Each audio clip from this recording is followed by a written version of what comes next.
ہماری شادی کو ایک ہفتہ ہی گزرا تھا کہ میرے سسرال میں ایک لڑکی آئی۔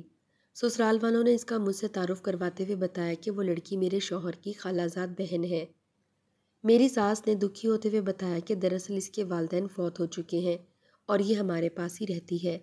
شادی میں یہ اس لیے تمہیں نظر نہیں آئی کیونکہ اس کی پھپھو کی طبیعت اچانک سے بہت خراب ہو گئی تھی، جس کی وجہ سے اس کو ان کے پاس رہنا پڑا۔ دراصل اس کی پھپھو بے اولاد ہے اور ان کو کوئی سنبھالنے والا نہیں تھا۔ میں نے یہ سوچتے ہوئے اسے ان کے پاس جانے کی اجازت دے دی، اگرچہ یہ اس گھر کی بہت لاڈلی ہے۔ تم تو جانتی ہو تمہارے شوہر یعنی میرے بیٹے کی کوئی بہن نہیں، یوں مجھے بھی بیٹی مل گئی اور ان کو بھی ایک بہن مل گئی۔ مجھے اس کے والدین کا سن کر بہت دکھ ہوا۔ میں نے جب اس سے مخاطب ہو کر اس کا نام پوچھنا چاہا تو میری ساس جلدی سے کہنے لگی اس کا نام تبسم ہے۔ تمہیں یہ جان کر اور بھی دکھ ہوگا کہ یہ بیچاری گنگی ہے، یہ بول نہیں سکتی۔ مجھے یہ سن کر اس پر اور ترس آنے لگا، جبکہ وہ خاموشی سے مجھے دیکھ رہی تھی۔ تبسم کے گھر میں آنے کے بعد ہمارے گھر میں جو ملازمہ کام کرتی تھی اسے میری ساس نے فارغ کر دیا، یہ کہتے ہوئے کہ کیا میری بیٹی آ گئی ہے، وہ خود ہی گھر کا کام سنبھال لے گی۔ مجھے اس بات پر بہت حیرانگی ہوئی کہ گھر کا اتنا زیادہ کام یہ اکیلی کیسے سنبھال پائے گی۔ پھر میں نے سوچا کہ شاید میری ساس نے صحیح کیا ہے، کیونکہ اب میں بھی اس گھر کی بہو ہوں اور میں نے بھی اس گھر کو سنبھالنا ہے، اس لیے ہم دونوں بہنیں مل بانٹ کر سارے گھر کا کام کر لیں گی۔ ہمارا گھر بہت بڑا تھا اور میرے 3 دیور بھی تھے۔ میرا شوہر اپنے بھائیوں میں بڑا تھا، اس لیے بڑی بھابھی ہونے کے ناطے مجھے ان کے کام بھی دیکھنا پڑتے، جیسے ان کے کپڑے دھلائی کرنا، ان کا کھانا ناشتہ سب کچھ دیکھنا ہوتا تھا۔ دن گزرتے رہے اور میں بہت جلد اپنے سسرال کے ماحول میں گھل مل گئی۔ سبھی میرے ساتھ بہت اچھے سے رہتے تھے، لیکن اس بیچ گھر میں کچھ ایسا ہونے لگا جو بہت عجیب تھا۔ تبسم چونکہ گونگی تھی، وہ تو مجھ سے بات کر نہیں سکتی تھی، جبکہ میں اس سے ہمیشہ بلانے کی کوشش کرتی، اشاروں سے بات کرنے کی کوشش کرتی کہ کسی طرح میں اس سے بات کر پاؤں۔ وہ خاموش تو تھی مگر میرے کسی اشارے کا بھی کوئی جواب نہیں دیتی تھی، بس مجھے خاموشی سے دیکھ کر وہاں سے چلی جاتی تھی۔ چونکہ ہم ایک ہی گھر میں رہتی تھیں اور اکٹھے کام کرتی تھیں، اس لیے دن میں کئی بار ہمارا سامنا ہوتا تھا۔ پھر میں نے نوٹ کیا کہ وہ تو کسی سے بات نہیں کرتی، یعنی وہ سن تو سکتی تھی، سبھی سے جو بھی کام کہتے وہ بول کر بتا دیتے تھے اور وہ خاموشی سے سارا کام کر دیتی تھی۔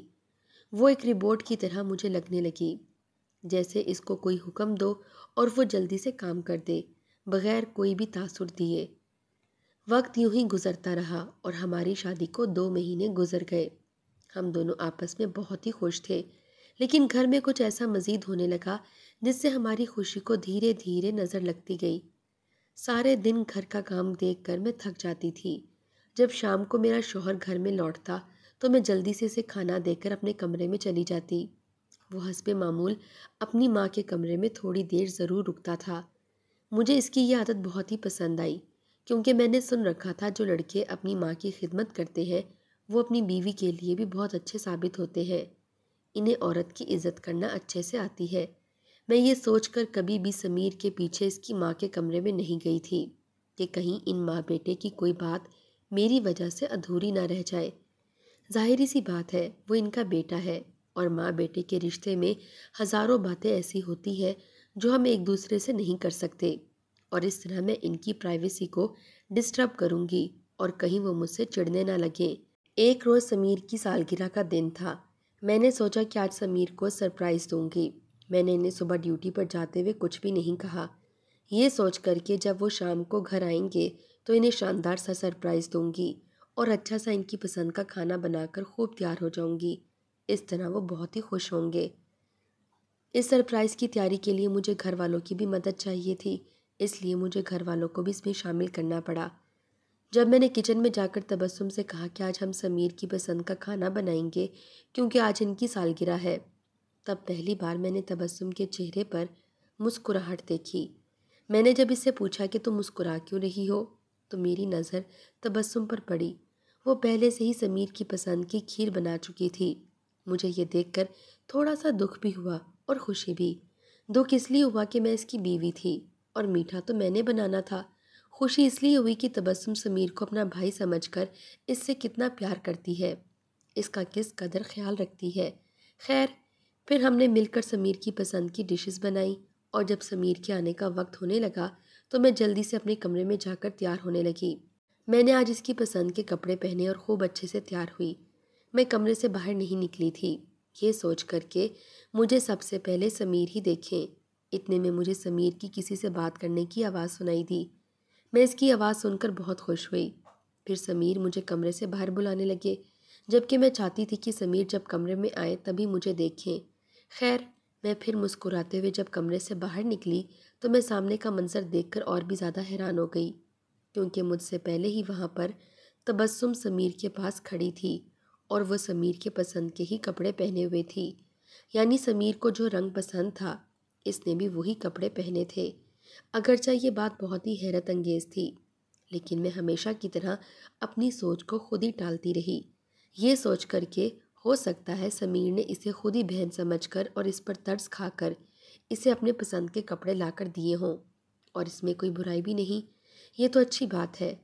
جب سمیر نے میری طرف دیکھا تو وہ مسکرانے لگے، لیکن میں تو تبسم کو اس کی پسند کے کپڑے پہنے ہوئے دیکھ رہی تھی۔ میرا دل بری طرح سے ٹوٹ گیا تھا۔ سمیر مجھ سے کہنے لگے، یہ میں برتھ ڈے کیک لے کر آیا ہوں، اور مجھے امید ہے کہ تمہیں آج یاد ہوگا، میری برتھ ڈے ہے۔ میں مسکراتے ہوئے ان سے کہنے لگی، آپ نے تو ہمارے سرپرائز کا مزہ ہی خراب کر دیا، مجھے لگا کہ آپ بھول چکے ہوں گے۔ اتنے میں میری ساس اور دیور بھی وہاں پر آ گئے، اور سب میری بات سن کر ہنسنے لگے۔ اس واقعے کے بعد مجھے تبسم کی حرکتیں ہمیشہ حیرت میں ڈالتی رہیں۔ روز کوئی نہ کوئی وہ ایسا کام کر جاتی جو میرے ذہن میں مزید سوالات بڑھاتے گئے۔ ایک رات سمیر اپنی والدہ کے کمرے میں گیا، اور اسے اپنی والدہ کے پاس بیٹھے ہوئے 2 گھنٹے گزر گئے، جبکہ اسے پہلے وہ 30 منٹ بعد کمرے میں آ جاتے تھے۔ کھانا تو ہمیشہ کی طرح سب نے مل کر کھا لیا تھا، لیکن مجھے بے چینی ہو رہی تھی۔ سمیر کمرے میں کیوں نہیں آئے؟ آخر کون سی لمبی بات وہ آپس میں کر رہے ہوں گے؟ پھر میں نے سوچا میں بھی اس گھر کی فرد ہوں، اور مجھے بھی ان کے بیچ کبھی کبھار جا کر بیٹھنا چاہیے۔ یہ سوچتے ہوئے میں اپنی ساس کے کمرے کی طرف جا رہی تھی کہ اتنے میں مجھے وہاں سے تبسم نکلتی ہوئی دکھائی دی۔ تبسم یوں اچانک سے مجھے دیکھ کر گھبرا گئی۔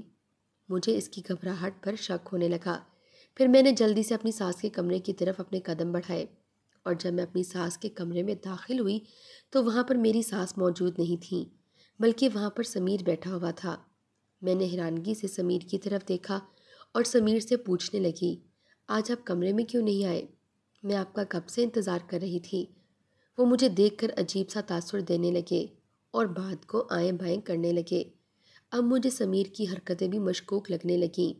اس رات میں ٹھیک سے سو نہیں پائی، یہ سوچ سوچ کر کہ میری ساس کے کمرے میں سمیر اور تبسم دونوں اکیلے کیا کر رہے تھے، اور میری ساس کدھر تھی؟ کیا میری ساس کو سب کچھ معلوم ہے؟ پھر میں یہ بھی سوچتی رہی کہ شاید میں کچھ غلط سوچ رہی ہوں۔ مجھے اپنے شوہر اور اس کی منہ بھولی بہن کے بارے میں کچھ بھی غلط نہیں سوچنا چاہیے۔ وہ بیچاری تو پہلے ہی گونگی ہے اور یتیم مسکین بھی، اس طرح میں اس کے بارے میں غلط سوچ کر گناہ کر رہی ہوں۔ یوں میں نے اپنے ذہن میں آنے والے سارے وسوسوں کو جھٹک کر آنکھیں بند کر لیں۔ پھر اگلے روز میری ساس نے مجھ سے کہا، آج عصر کے بعد تم تیار رہنا، ہم شاپنگ کرنے جائیں گے، موسم کافی بدل گیا ہے اور تمہارے پاس گرمیوں کے نئے کپڑے نہیں۔ ہم دونوں ساس بہو آج پہلی بار شاپنگ کرنے جائیں گے۔ میں نے بھی ان کی ہاں میں ہاں ملا دی، اور پھر سارے گھر کے کام نپٹاتے ہوئے عصر کا ٹائم بھی ہو گیا۔ میں تیار ہو کر اپنی ساس کے ساتھ جانے لگی تو میں نے سوچا کہ تبسم کو بھی ساتھ لے چلتے ہیں۔ میں نے جب اپنی ساس سے یہ ذکر کیا تو میری ساس مجھ سے کہنے لگی، نہیں، تبسم کو گھر میں ہی رہنے دو، ہم خود ہی تبسم کے لیے کپڑے لے آئیں گے، اور اس کے پاس کچھ کپڑے پہلے سے بھی موجود ہیں جو پچھلے سال سمیر نے۔ اتنے میں انہوں نے بات ادھوری چھوڑ دی۔ وہ اچانک سے بات کرتے ہوئے رک گئیں، جیسے ہی وہ کچھ غلط بول گئی ہوں۔ میں ان کو سوالیہ نظروں سے دیکھنے لگی، پر وہ میری ساس تھیں، اس لیے میں ان سے کچھ پوچھ نہیں سکی۔ پھر وہ کہنے لگی، تم کن باتوں میں مجھے ڈال رہی ہو؟ چلو بس چلتے ہیں۔ ہمیں اس روز بازار میں شاپنگ کرتے ہوئے کافی وقت گزر گیا۔ شام کے تقریباً 6:30 بجے کا ٹائم ہوگا، تب تک سمیر گھر آ چکا ہوتا ہے۔ میں نے اپنی ساس سے جلدی سے کہا، بس شاپنگ بہت ہو گئی، پھر سے کر لیں گے، ابھی اتنی ہی بہت ہے۔ سمیر گھر میں آ گئے ہوں گے اور ہم گھر میں موجود نہیں۔ میری ساس یہ سنتے ہی کہنے لگی، کوئی بات نہیں، گھر میں تبسم ہے، وہ سب دیکھ لے گی۔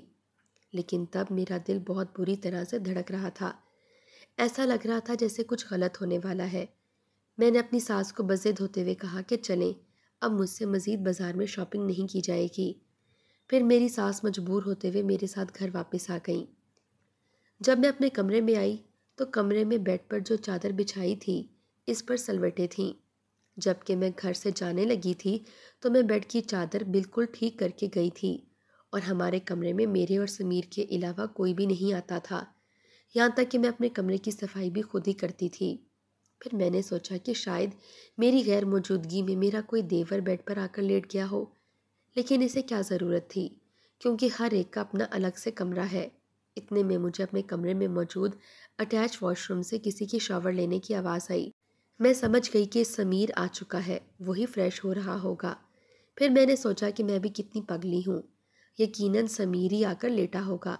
یہ سوچتے ہوئے میں بیڈ کی چادر جلدی سے ٹھیک کرنے لگی، کیونکہ مجھے صفائی بہت پسند تھی اور میں ہمیشہ چاہتی تھی کہ سمیر اپنے کمرے کو صاف ستھرا دیکھے اور ہر چیز اپنی ترتیب پر بالکل ٹھیک ہو۔ چادر کی سلوٹیں ٹھیک کرتے وقت مجھے چادر سے سر کا بال ملا، اور وہ کسی عورت کے سر کا بال تھا۔ میرے بال لمبے نہیں تھے، جبکہ ہمارے گھر میں ہم صرف 3 عورتیں تھیں۔ میری ساس تو ویسے ہی بوڑھی تھی، اس کے تو سفید بال تھے، اور رہی تبسم کی بات، اس کے بال مجھ سے کافی لمبے تھے۔ ہو نہ ہو یہ بال تو تبسم کا ہی تھا۔ مجھے جب وہ بیڈ کی چادر سے تبسم کا بال ملا تو میرا دل بری طرح سے ٹوٹ گیا، یعنی میری غیر موجودگی میں تبسم میرے بیڈ پر۔ یہ سوچتے ہوئے میری آنکھوں میں آنسو آ گئے۔ اتنے میں سمیر بھی شاور لے کر باہر آ گئے۔ مجھے یوں خاموش کھڑا دیکھ کر سمیر نے میری خاموشی کا تسلسل توڑتے ہوئے مجھ سے کہا، تمہاری شاپنگ ہو گئی؟ کافی دیر کر دی تم نے، میں تو اور ہی خیالوں میں تھی۔ میں نے بھی طنز سے اسے کہا، ہاں شاید واقعی میں نے بہت دیر کر دی۔ وہ میری بات کو سمجھ نہیں پایا اور پھر مجھ سے کہنے لگے، جلدی سے کھانا لگواؤ، مل کر سب کھانا کھائیں گے۔ میں اپنے شوہر سے بہت محبت کرتی تھی، اس وجہ سے میں اس پر شک نہیں کرنا چاہتی تھی۔ دوسری طرف تبسم کی معصومیت اور اس کی محرومی کی وجہ سے میں اس پر بھی شک نہیں کرنا چاہتی تھی، لیکن گھر میں ہونے والے واقعات مسلسل میرے شک کو یقین میں بدلتے جا رہے تھے۔ میں کرتی بھی تو کیا کرتی، عجیب سی الجھنوں میں پھنسی جا رہی تھی، اور پھر میں ہمیشہ کی طرح اپنے خیالات کو بھلا کر گھر کے کاموں میں مصروف ہونے لگی۔ ایک رات سمیر نے مجھ سے کہا کہ جاؤ فریج میں سے آئس کریم لے کر آؤ، میرا کچھ ٹھنڈا کھانے کو دل کر رہا ہے۔ میں اس کی بات سنتے ہی جلدی سے کچن میں چلی گئی۔ ابھی میں کچن میں داخل ہونے کے لیے اپنا قدم کچن میں رکھنے ہی والی تھی، اتنے میں مجھے کچن سے کسی کی سرگوشی کی آواز آئی۔ وہ آواز ایسی تھی جو میں نے پہلے کبھی نہیں سنی تھی، یعنی اس گھر کے کسی فرد کی وہ آواز نہیں تھی، وہ آواز کسی لڑکی کی تھی۔ پہلے تو میں ڈر گئی، کیونکہ تب رات کے 11 بج رہے تھے۔ رات کے 11 بجے کچن میں کوئی کیا کر رہا ہوگا؟ پھر ایک دم سے وہ آواز سنائی دینا بند ہو گئی۔ میں ڈرتے ہوئے کچن میں داخل ہوئی تو کچن میں تبسم پہلے سے موجود تھی۔ میں تو تبسم کو دیکھ کر اسے کہنے لگی، تم اس وقت کچن میں کیا کر رہی ہو، اور یہ باتوں کی آواز کس کی تھی، جبکہ تم تو بول نہیں سکتی؟ تبسم مجھے کوئی بھی تاثر دیے بغیر کچن میں سے جلدی سے نکل گئی۔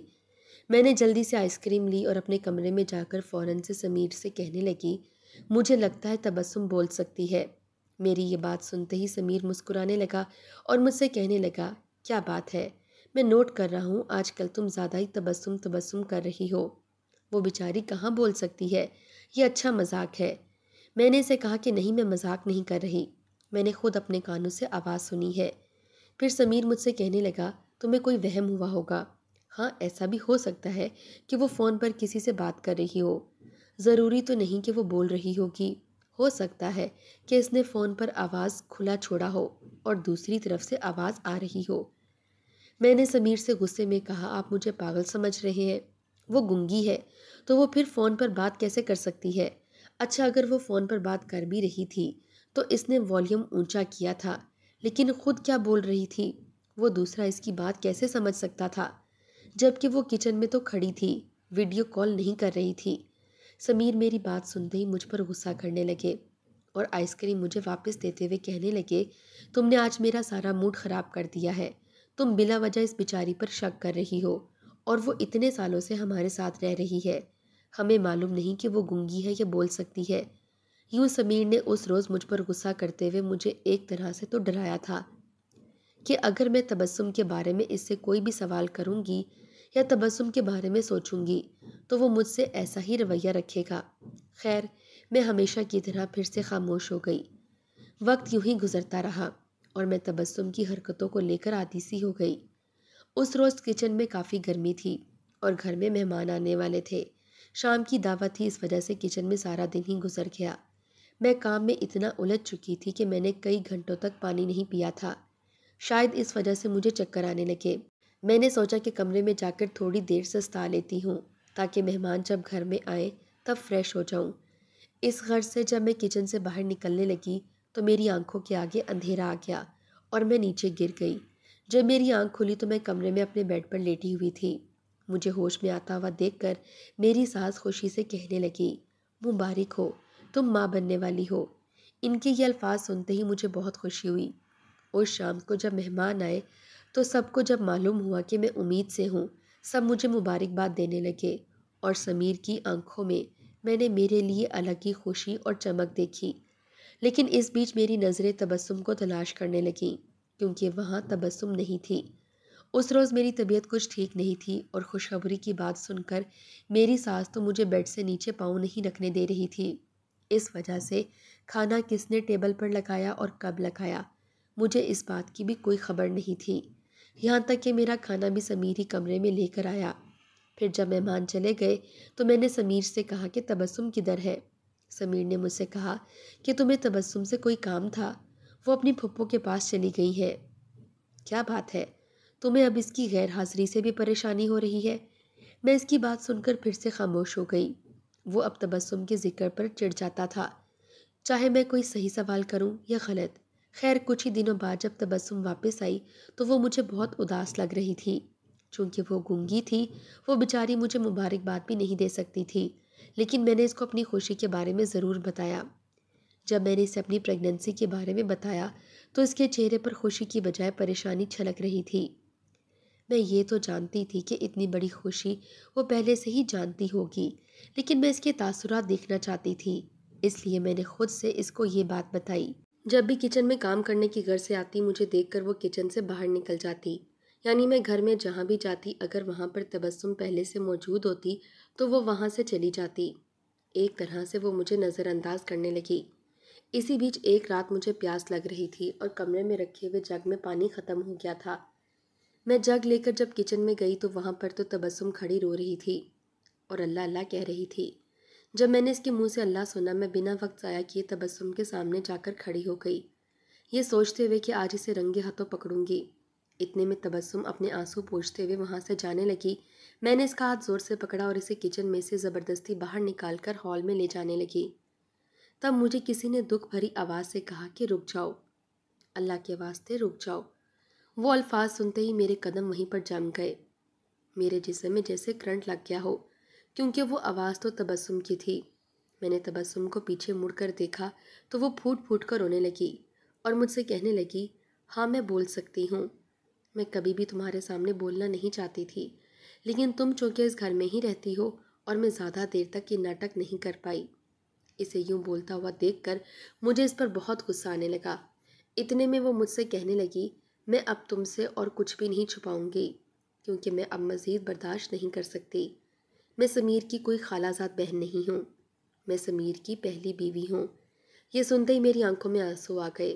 پھر وہ اپنے کیے ہوئے سارے ڈراموں سے پردہ اٹھانے لگی، یہ کہتے ہوئے کہ میں بہت مجبور تھی، سمیر کو اولاد چاہیے تھی اور میں کبھی اسے اولاد نہیں دے پائی، اس وجہ سے سب نے یہ فیصلہ کیا کہ سمیر کی دوسری شادی کروا دیں۔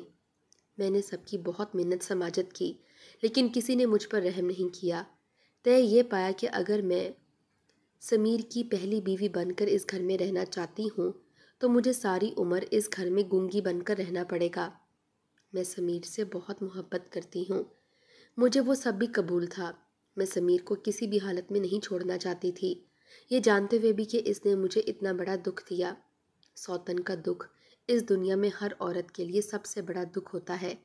شاید میں اور ناٹک کر لیتی، لیکن جب سے مجھے یہ معلوم ہوا ہے کہ تم ماں بننے والی ہو، مجھے بہت خوشی بھی ہوتی ہے، لیکن دکھ زیادہ ہے۔ میں اللہ سے دعائیں کرتی ہوں اور رو رو کر پوچھتی ہوں، اگر تم ماں بن سکتی ہو تو میں کیوں نہیں؟ اب میں نہیں جانتی کہ میرا آگے کیا ہوگا، لیکن میں نے اب تمہارے سامنے سارا سچ بول دیا ہے۔ میں تمہاری دشمن نہیں ہوں۔ یہ کہہ کر وہ وہاں سے چلی گئی۔ شاید وہ کچن میں آ کر اس لیے روتی تھی کیونکہ وہ اس گھر میں میری ساس کے کمرے میں زیادہ رہتی تھی۔ اس وجہ سے جب بھی اس کا دل بھر آتا ہوگا وہ کچن میں آ کر رو لیتی ہوگی۔ میں سمیر سے محبت کرتی تھی، لیکن شاید میں تبسم سے زیادہ محبت نہیں کر سکتی تھی۔ سمیر کی اصلیت کے بعد مجھے سمیر پر غصہ آنے لگا اور میری محبت نفرت میں بدلنے لگی، کیونکہ میں سمیر کی پہلی شادی کے بارے میں کچھ بھی نہیں جانتی تھی اور نہ ہی میرے گھر والے۔ انہوں نے ہمیں دھوکے میں رکھ کر میرے ساتھ شادی کی، اولاد کے لیے۔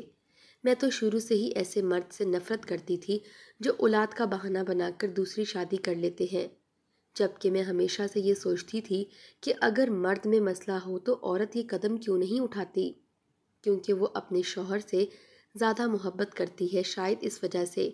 لیکن میں نے کبھی یہ نہیں سوچا تھا کہ میں ہی کسی کی سوتن بنوں گی، اور وہ بھی بے اولادی کی وجہ سے۔ میں غصے سے کمرے میں گئی اور سمیر پر چلانے لگی۔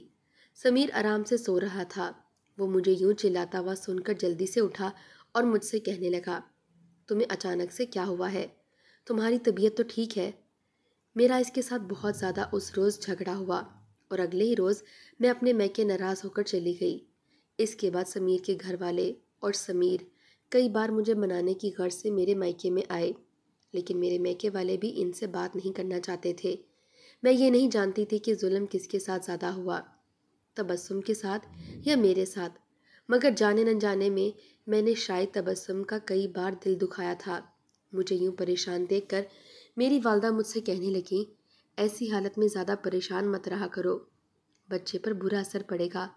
میں نے اپنی والدہ سے ایک روز کچھ سوچتے ہوئے ان سے کہا، میں سوچ رہی ہوں کہ میں یہ بچہ تبسم کی گود میں ڈال دوں اور خود راستے سے ہٹ جاؤں۔ تب میری والدہ مجھ سے کہنے لگی، تم جانتی ہو تم کیا کہہ رہی ہو؟ میں نے اپنی والدہ سے کہا، میں بالکل ٹھیک کہہ رہی ہوں، اور آپ نے ہی تو میری تربیت کی ہے، آپ نے ہی یہ ہمیشہ مجھے سکھایا ہے، کبھی بھی کسی کے دکھ کی وجہ مت بننا، ہاں سکھ ضرور بننے کی کوشش کرنا۔ اگر اللہ نے مجھے اس کام کے لیے چنا ہے تو میں ان کی کمی کو پورا کر کے خود راستے سے ہٹ جاؤں گی۔ میں یہ اچھی طرح جانتی ہوں کہ ہم ایک ساتھ اس گھر میں کبھی بھی نہیں رہ پائیں گے، اور سمیر ہم دونوں کے درمیان کبھی انصاف نہیں کر پائے گا، اور میں نے تبسم کی آنکھوں میں بے اولادی کا دکھ دیکھا ہے۔ بس میں نے فیصلہ کر لیا ہے، یہ ویسے بھی سمیر کا ہی بچہ ہے۔ اگر اللہ کو میری یہ نیکی قبول ہوئی تو وہ مجھے ضرور اس کا صلہ دے گا۔ مجھے اور کچھ نہیں چاہیے۔ یہ کہہ کر میں نے اپنا دل بڑا کیا اور ڈیلیوری کے فوراً بعد تبسم کو کال کی اور اسے ہسپتال بلوا کر بچہ اس کی گود میں دے دیا۔